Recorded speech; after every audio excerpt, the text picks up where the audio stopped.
desbordadas, hola desbordados, mi nombre es Sofía Romero. Nos encontramos con el doctor Iván Valenzuela, abogado de Daniela Arteaga, quien hace aproximadamente un mes, el 13 de marzo, presentó una denuncia ante la Fiscalía en contra de Hugo Caicedo por violencia física contra la mujer. Doctor, bienvenido a este espacio comunicacional dedicado a amplificar los sucesos más importantes de nuestro país. Buenas noches. Sí, soy el doctor Iván Valenzuela Díaz. Estoy patrocinando la defensa por las agresiones recibidas por parte de Daniela. En la humanidad de Daniela Nicole Arteaga Arévalo. Hechos suscitados en un delito flagrante el día 13 de marzo del 2020. Aproximadamente los hechos empiezan a las 11 de la mañana. La audiencia se realizó el día 14 porque uno puede estar detenido en delito flagrante por 24 horas. La audiencia se realizó el día 14 de marzo, es decir, el día sábado, a las 6 horas 10 minutos, me parece.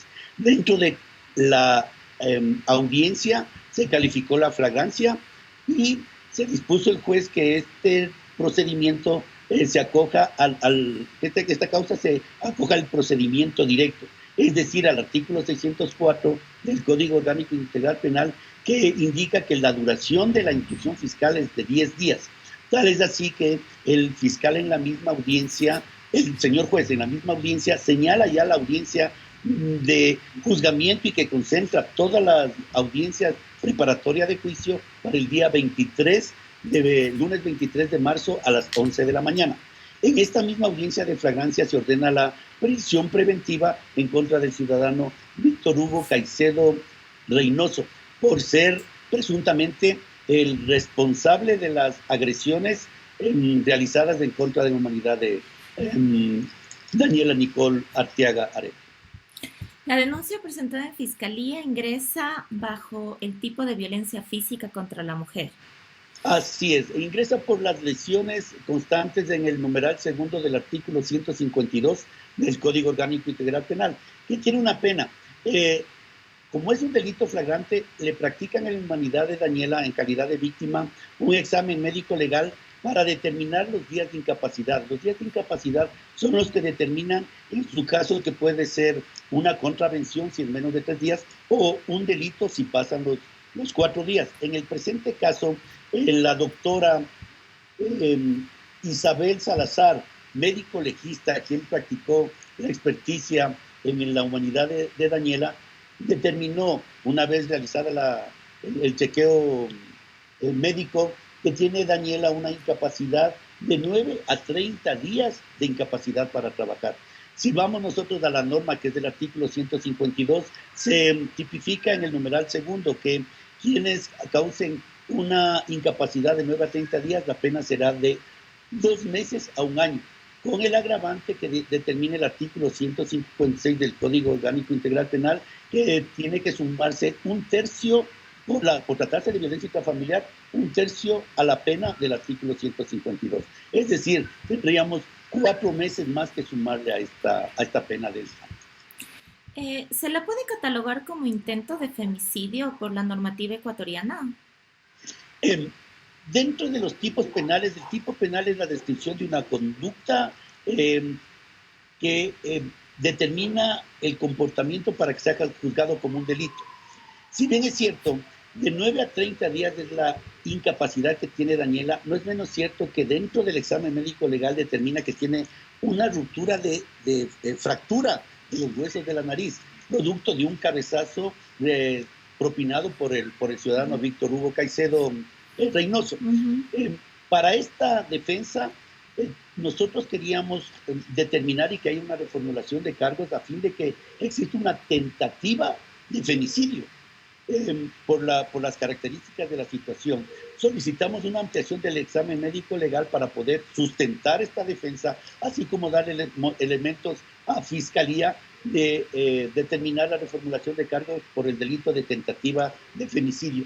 Lamentablemente, por el estado de emergencia por salud que estábamos atravesando, fue complicado realizar esta ampliación del médico legal, a tal punto que la doctora Isabel Salazar mm, al momento que tuvo el oficio por parte de Fiscalía para que realice una ampliación al médico legal, sin realizar una observación al paciente, ratificó su días de incapacidad, lo que nos dejó coartado el poder continuar en una investigación por una tentativa de femicidio que a lo mejor no iba a poder tener un resultado de justicia.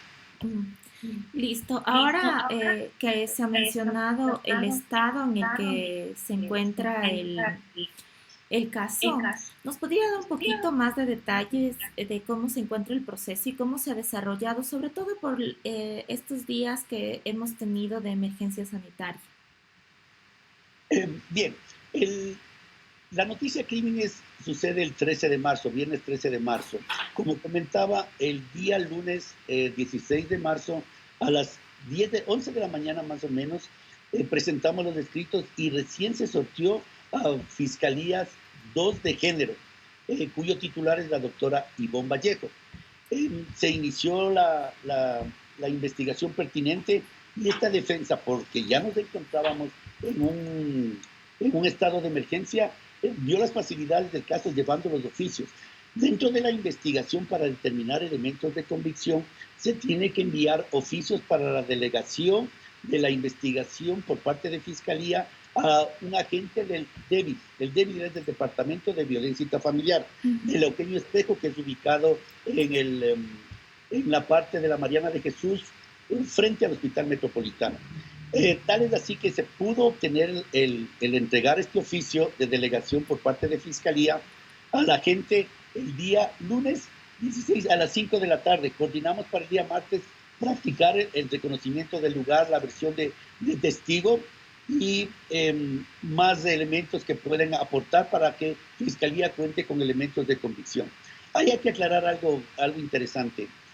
Por la característica del delito que es violencia intrafamiliar, para esta defensa se encuentran reunidos todos los presupuestos de esta situación.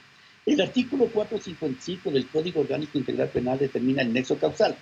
Con el examen médico legal determinamos la materialidad de la infracción, es decir, el delito que estamos investigando es de lesiones. Con el examen médico legal determinamos de que existe una incapacidad de 9 a 30 días. Y con el testimonio rendido por Daniela, quien determina que el causante de estas lesiones es el ciudadano Víctor Hugo Caicedo Reynoso, determinamos el nexo causal, es decir, se encuentra probado la materialidad de la infracción y la participación del ahora procesado dentro de este delito que nos ocupa. No es menos cierto también que por los 10 días que teníamos nosotros dentro del procedimiento directo, así lo determinan las normas, el artículo 640, que se cuenta ya con los elementos de convicción. Hablo de elementos de convicción porque de acuerdo al proceso que nos encontramos, Fiscalía cuenta con elementos de convicción los mismos que ascienden al valor de prueba en la audiencia de juzgamiento. Ahí es donde se judicializa los elementos de convicción y se pone en conocimiento del juez, que es el juez garantista de los derechos y quien emite la sentencia, todos los elementos de convicción una vez ya elevados a prueba para que él emita su sentencia respectiva. En este caso es la crónica de una sentencia condenatoria porque existen ya todos los presupuestos para que configuren la obtención de tener una sentencia condenatoria. Es decir, que se haga justicia. Justicia dada a cada quien lo que se merece. En este caso existen los elementos de convicción necesarios para que exista una sentencia condenatoria. Por la denuncia que se realizó en redes sociales, sabemos que el entorno de Hugo Caicedo estaba al tanto de las agresiones que recibía Daniela, el conocimiento de terceras personas respecto a las agresiones que sufría y la inacción de estas personas. ¿Esto no les hace cómplices o encubridores del delito que se venía suscitando? Bueno, como hombre de derecho, esta defensa tiene que contar con elementos de convicción. Esto puede ser nada más rumores. Lo que sí puedo yo aclarar, cosa que consta a esta defensa, es la comunicación con la ex esposa del ciudadano Víctor Hugo Caicedo Reynoso. Me reservo el nombre de la señora, quien comentó en forma directa, vía telefónica, que ella también fue víctima y queríamos nosotros incorporar a la diligencia en estos 10 días que teníamos de instrucción fiscal la versión, a fin de determinar que no es un hecho aislado. Hace un momento comenté que estos hechos sucedidos del 13 de abril del delito flagrante fueron suscitados, no es la primera vez que ocurre esto en la humanidad de Daniela. Daniela ha sido víctima en fechas anteriores, tanto más de que esa relación es de 2 años que tiene con este ciudadano. Lamentablemente, por el temor, por las amenazas que ella ha sido víctima, ha evitado presentar las denuncias, pero hoy ya se determinaron que eran completamente graves y por eso fue en delito flagrante y ya conoció las autoridades, en este caso Fiscalía y el juez de garantías penales de violencia intrafamiliar, para tomar los correctivos y que ingrese ya a un proceso legal a fin de que obtenga una sentencia. Comunicaba esta situación entonces. A esta defensa sí tiene pleno conocimiento de que la anterior pareja del ciudadano también fue víctima de esta situación. Y quien está interesada, que hay la posibilidad que esta defensa se haga cargo de esa denuncia respectiva, porque no ha prescrito y ya no quedaría en una reincidencia el hecho, toda vez de que con este caso de Daniela ya tendría una sentencia. Y si presentamos una denuncia posterior por parte de la ex pareja del ciudadano, ya habría una reincidencia y ahí sí tendría la pena máxima, porque ya no tendría atenuante ni rebaja. Refiriéndonos, a ver, entonces la expareja estaría dispuesta a denunciar. Pero también conocemos, y era lo que me refería, también querría saber cuál es su postura. ¿Se ha llamado o se pretende llamar a los compañeros de trabajo de la banda de este ciudadano, la banda musical ecuatoriana de este ciudadano, a rendir algún tipo de versión? Le indicaba que del procedimiento directo tenemos una duración de 10 días, duración que terminaba el 23 de marzo, audiencia que se difería. Dentro de este tiempo habíamos solicitado que rinda versión la esposa del ciudadano. Lamentablemente reside en la ciudad de Guayaquil, por este estado de emergencia fue imposible. Sí puede, en este proceso específicamente no pueden ya comparecer, porque ya el término se terminó, cabe la redundancia, porque tiene una duración de 10 días, y lo que sí podríamos utilizar, las versiones de personas que fueron testigos presenciales de los actos de violencia realizados en contra de la expareja, sí podríamos hacerle en la denuncia que podríamos presentar más adelante. En este caso en particular ya no cambia. Hay una situación también interesante que valdría aclarar. A esta defensa sí le preocupó un poco el que nos señalen un día y hora en pleno estado de emergencia. Con la resolución que le indiqué del Consejo de la Judicatura, el 031, la resolución 031, suspende toda actividad. Suspende toda actividad a excepción de delitos flagrantes. Perfecto. Sí nos causó sorpresa que haya sido la única audiencia a nivel provincial que señalaban para estos fines.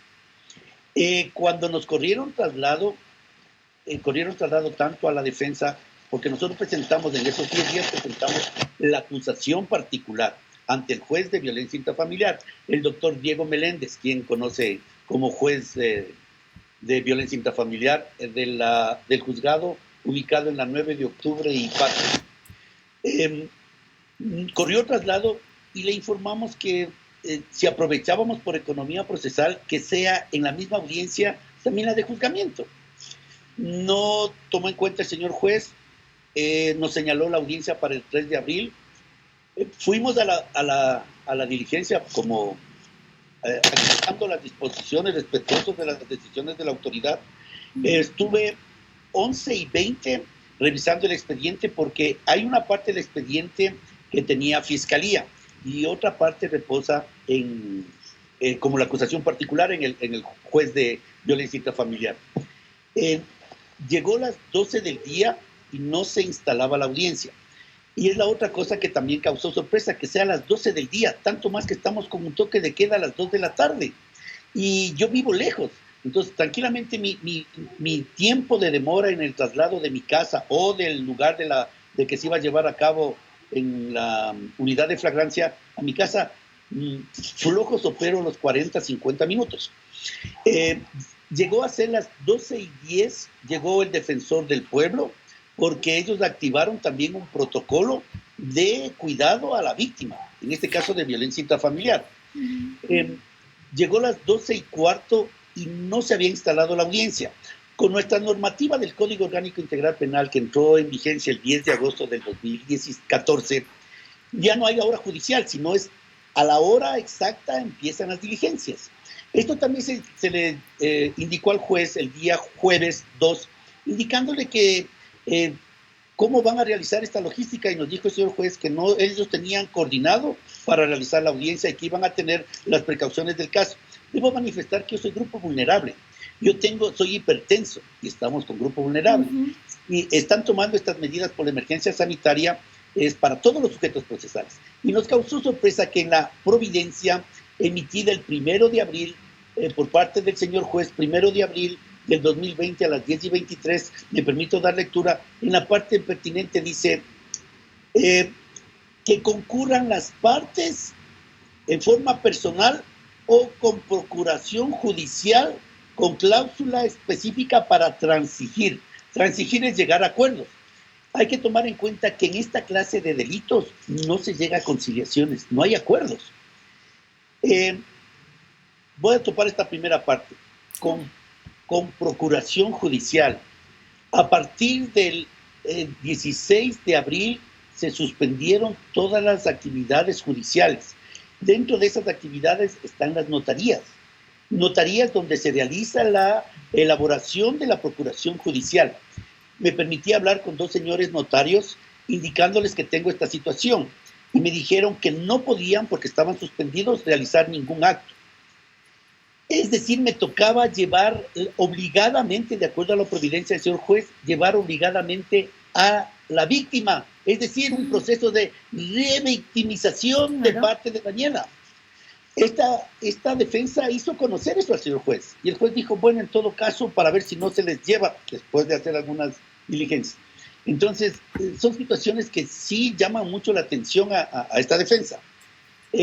Dentro de esta misma providencia del 1 de abril, el señor juez dice, acto procesal al que concurrirán las partes de forma personal con su respectiva cédula de ciudadanía y papeleta de votación.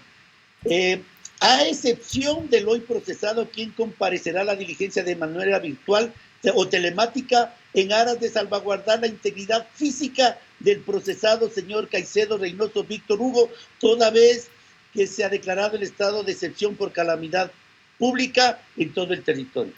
Somos sujetos procesales, el juez debe garantizar a todos los sujetos procesales. Indicaba que nosotros somos sujetos procesales porque dentro del proceso, del debido proceso, para ser sujetos procesales tenemos que presentar la acusación particular, que lo hicimos, es decir, somos sujetos procesales con toda responsabilidad. Esta defensa presentó la acusación particular que luego reconoció de acuerdo al procedimiento Daniela, y somos sujetos procesales. Si se realizaba esta audiencia, tenía que obligadamente llevar a Daniela, revictimizando. Caso contrario, su no presencia impedía y coartaba el derecho a esta defensa de poder argumentar la oposición que nos hacíamos a la audiencia de revisión de medidas cautelares.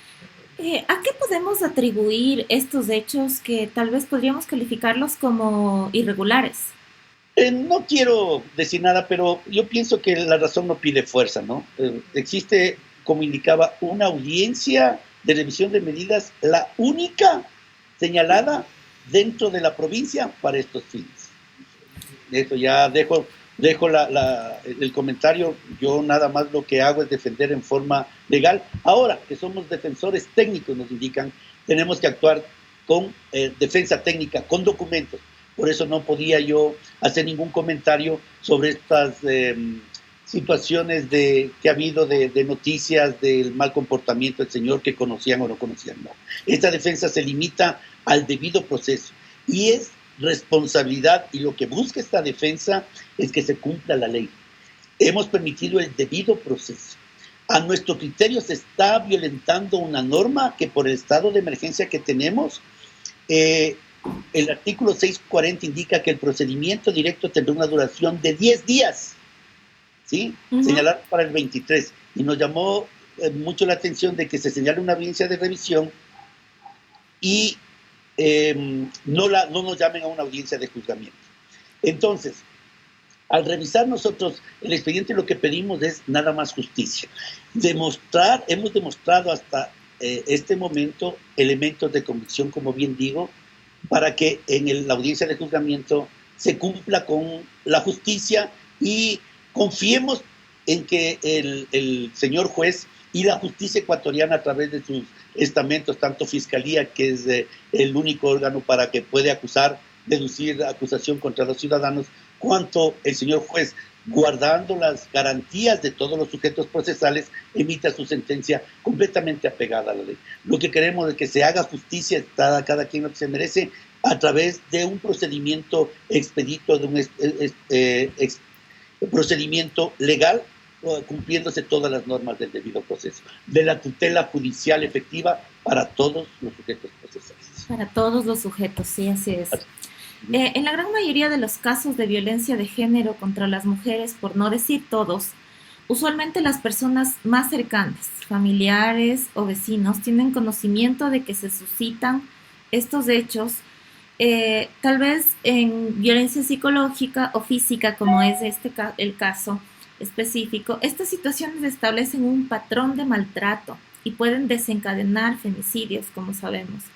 ¿Cómo deberían actuar estas personas que tienen conocimiento de los sucesos de violencia? ¿Cuál es el procedimiento a seguir? A ver, primero, dentro del Código Orgánico Integral Penal, que se va a reformar y entra en vigencia en junio, las personas obligadas para denunciar son los funcionarios públicos que llega a su conocimiento una noticia crímenes. Es decir, para un funcionario público es obligación denunciar.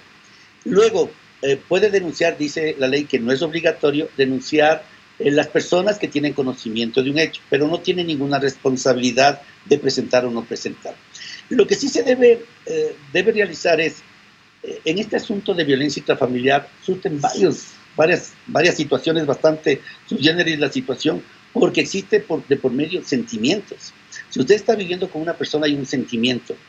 Y hay muchas ocasiones que puede darse un hecho aislado que fue por una circunstancia X que desencadenó en que un individuo agreda física, psicológicamente o sexual a su esposa, a su conviviente, su pareja, lo que fuera. Hay casos en que la persona víctima puede hacer efectivo, a lo mejor con el diálogo, evitando este asunto de ingresar a un trámite judicial, tanto más que estos casos no son conciliatorios, no hay consenso, no hay arreglo, no hay convenio. Lo que deberían hacer es, primero, respetarse a uno mismo. Si ya tengo estos grados de ser víctima y que son reiterados en el tiempo, ejercer mi derecho, respetarme a mí mismo, quizás las organizaciones de defensa de las mujeres, capacitar, instruir sobre los derechos que tienen las mujeres, sobre el hecho de que esto es una situación reiterativa de ser víctima, a la larga no se arregla. La primera vez es la dura que pido disculpas, luego se puede seguir continuando con estos hechos cada vez progresivamente más violentos los hechos. Yo soy hijo de una mujer, tengo mi esposa, mis hijas, entonces yo lo que hago es aprender, y tengo hijos, obviamente, varones, que lo que trato es de inculcar en el hogar el respeto a la mujer, el respeto a las personas y especialmente a una mujer. Entonces, las mujeres tienen que ejercer, y qué bueno que hay estos movimientos para que puedan visibilizar en primer lugar, y segundo, indicarles los derechos que tienen las personas. A lo mejor, las mujeres específicamente. A lo mejor también hay un seguimiento porque esto es mediático. Por ejemplo, este caso se ha hecho mediático. Pero la situación es ir más allá. No seamos nada más por el momento, sino continuemos. ¿Qué será de Daniela después de 6 meses, un año? ¿Cómo estará su situación? Entonces, yo sí recomendaría a las organizaciones que protegen los derechos de las mujeres y de todos los seres humanos, ciudadanos de una sociedad que han sido víctimas, que tengan un seguimiento, para ver cómo es lo que puede cambiar la situación.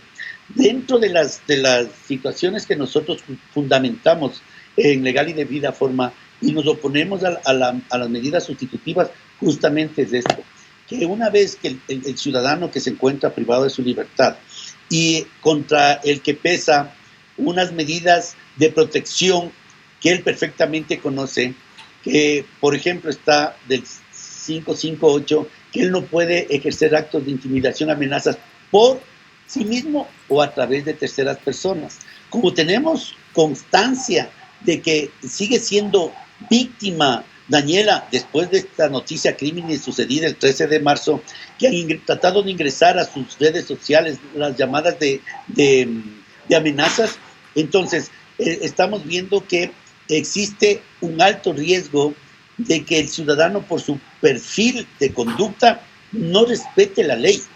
¿Qué seguridad tenemos de que el juez, en el momento que puedan concederle una medida sustitutiva a la prisión, vaya a cumplir con esas medidas? Y lo peor del caso, que él puede interrumpir la investigación de los hechos que estamos haciendo. La acción penal busca conocer la verdad histórica de los hechos. ¿Sí? Y existen elementos de convicción, existen los medios de prueba, testimonial, documental y experticia. Es decir, aquí tenemos conjugado todo. Él, con su libertad, que digo tiene pleno derecho, puede él interrumpir esa investigación o puede él producir una amenaza de persecución, no solo por él, por terceras personas, en contra de Daniela y sus familiares, a fin de que puedan cambiar su criterio de que busquemos una sentencia condenatoria para él. Entonces, insisto, está en cada persona el aprender a conocer los derechos. El derecho es algo que no tiene que reconocerle a nadie. El derecho es algo que nadie nos puede quitar. El derecho es algo inherente con el ser humano. Entonces, el momento que tengamos conocimiento, en este caso específico las mujeres, de los derechos que nos asisten, podemos activar esos derechos y hacer valer nuestra situación a fin de que eso no se vaya degradando o vaya teniendo una evolución en perjuicio de su persona, de su hogar. Las mujeres son el 90% de un hogar. El momento que la mujer, como eje del hogar, está con baja autoestima, con depresión, va a afectar también en el supuesto de que haya hijos. En el caso de que seríamos tal vez conocedores de que existe violencia tal vez en el departamento del frente, en el departamento del lado, ¿cuál es el procedimiento? ¿Llamar al 911? ¿Cuál sería el procedimiento ahí? Claro que sí. Usted puede llamar porque existe una... al menos si tenemos un conocimiento de que por lo general los vecinos nos conocemos quienes están al lado y sabemos que el esposo tiene la costumbre de que llega tomadito y le agrede a la mujer, le insulta porque hay violencia física, psicológica y sexual. Uh-huh. Entonces, si vemos esto, podemos llamar, pero también estamos supeditados a que después nos digan que somos metidos, que nos queremos pretender hacer cosas que no está en nuestra capacidad. Pero sí es interesante llamar. Como digo, existen obligaciones. Dentro de la Constitución existen deberes del ciudadano.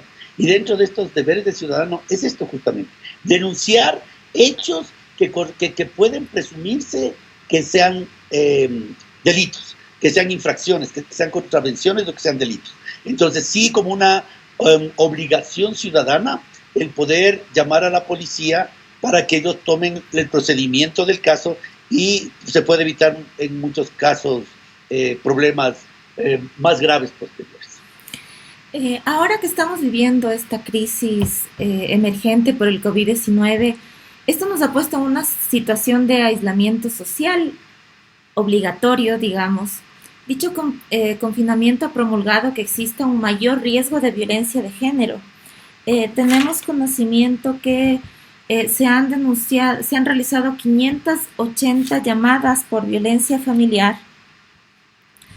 Y el número ha incrementado en esta época de aislamiento. Y eso solamente los casos que se denuncian, porque sabemos que no todos los casos se denuncian.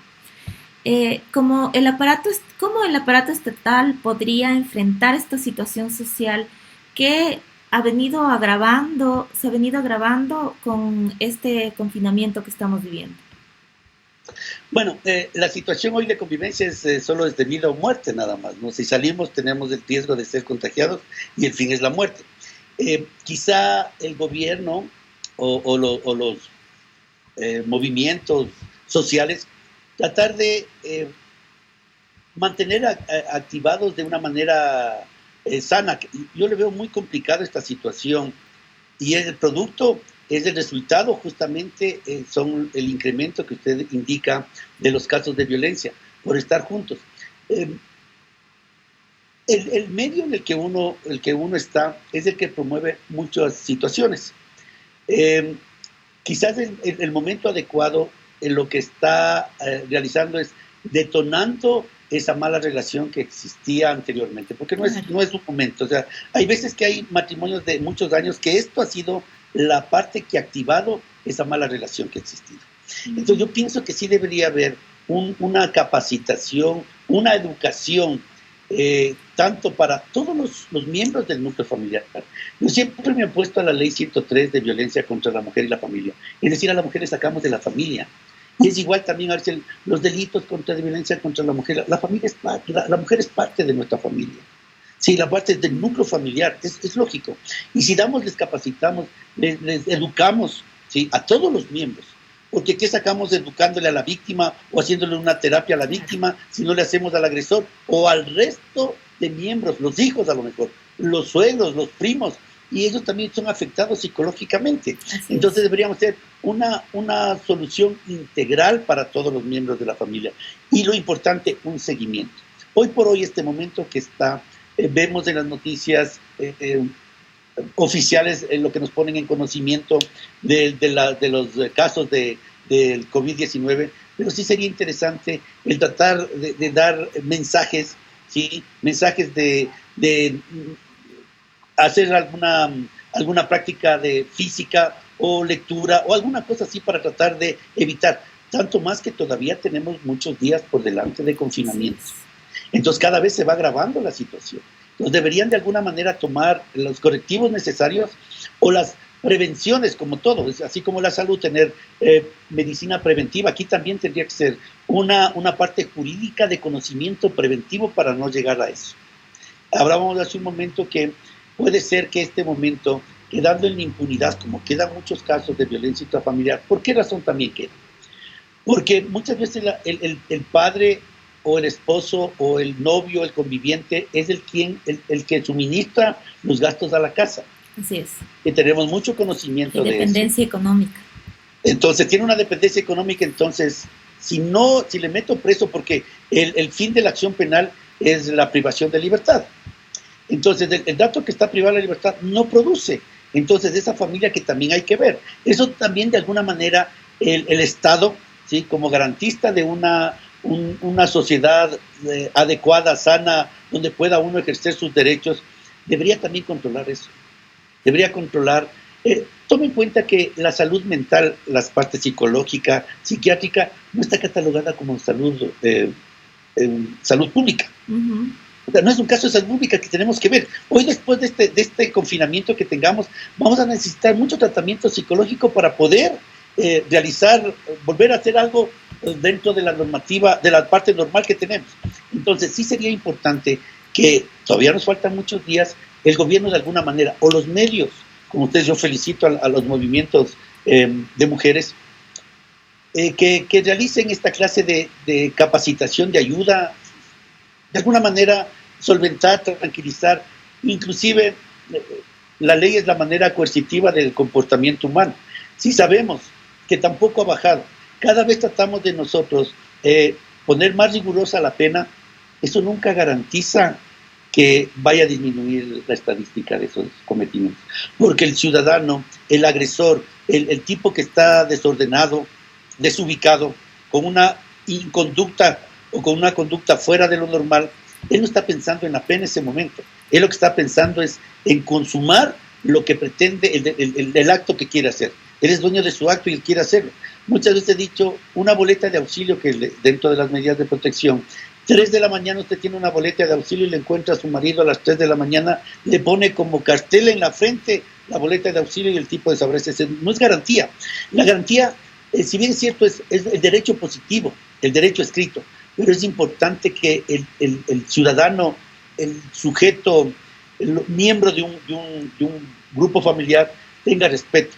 El momento que respetemos todavía la familia como base fundamental, el núcleo de la sociedad, si cambiamos de esa sociedad, cambiamos de esa familia, vamos a cambiar la sociedad. Si tenemos familias sanas, será un ente multiplicador de que nuestra sociedad va a cambiar. Uh-huh. Es el problema que tenemos. O sea, esto viene desde muchos años atrás, o sea, no es un hecho nuevo ni aislado.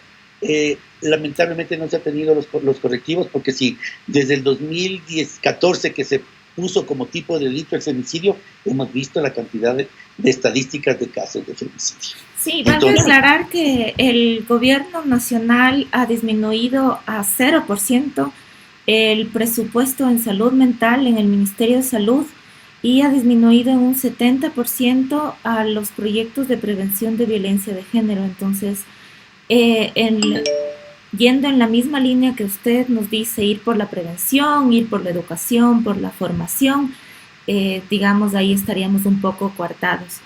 Y bueno, Iván, un poco para ya cerrar la entrevista, querría preguntarle, ¿qué espera Daniela, qué espera la defensa en relación a este caso? ¿Cuál esperamos que sea la sentencia? ¿Cuándo esperamos que se dé? Perfecto. Nos han comunicado que las actividades se reanudarán una vez que se vuelva a la normalidad. Nos fijarán día y hora para una audiencia de juzgamiento, que es lo que presumimos. Y esta defensa lo que aspira es que se haga justicia. Que se haga justicia a fin de que la persona autora directa del delito que estamos investigando, que se está pronto a una sentencia, sea sancionado conforme a la ley, cumpliendo el debido proceso, y que se haga justicia por parte del agresor, por parte del procesado, en este caso del sentenciado, sí, cuando llegue el momento. Hay que tomar en cuenta también que la sentencia, aquí hay dos cosas interesantes dentro de la doctrina.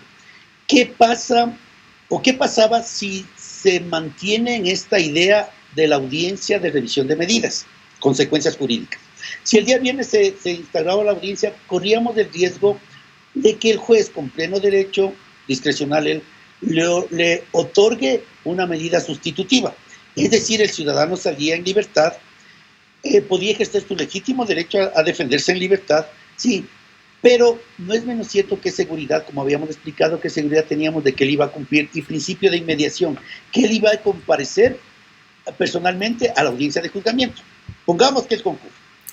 A la audiencia de juzgamiento, cumpliendo todas las medidas sustitutivas de provisión de salida del país, de presentación periódica, lo que fuera. Vamos a la audiencia de juzgamiento, y en la audiencia de juzgamiento, como indicamos, existen todos los elementos de convicción para una sentencia condenatoria. Perfecto, le condenan al caballero a una pena. Ya. El señor en ese momento sale libre, sigue libre, porque tiene todavía esa sentencia, no está en firme. Sigue gozando de su presunción de inocencia. Indico, esto es así el debido proceso. El señor sale libre y continuaremos, empezaremos con una aclaración, ampliación a la sentencia, luego será una apelación y va a la Corte Provincial por apelación de la sentencia, y eso como bajo nos demorará unos 6 meses. Y el señor sigue cumpliendo sus medidas sustitutivas. Luego puede presentar una casación y va a la Corte Nacional, que se demore ahora con estos retrasos que tenemos, que sea lo fácil. Bueno, como es tan mediático, 6 meses, 1 año. O sea, estamos hablando de aquí a 1 año. En 1 año que puede, en el mejor de la situación, y lo que aspiramos como hombres de derecho, que se haga justicia, que en 1 año tengamos una sentencia condenatoria en firme, donde ya tiene que cumplir, de aquí a 1 año. Justicia llamaremos de eso, que el señor después de 1 año vaya a cumplir con una pena, ¿sí? Y durante todo ese año puede seguir ejerciendo actos de violencia contra Daniela. Entonces, es revictimizar. Entonces, esa es la consecuencia de haber obtenido una medida sustitutiva. ¿Qué pasa ahora con el otro panorama, que es lo que esta defensa y exige? La tutela jurídica? No estamos inventándolo, no es un asunto de afecto o desafecto, sino que se cumpla la ley.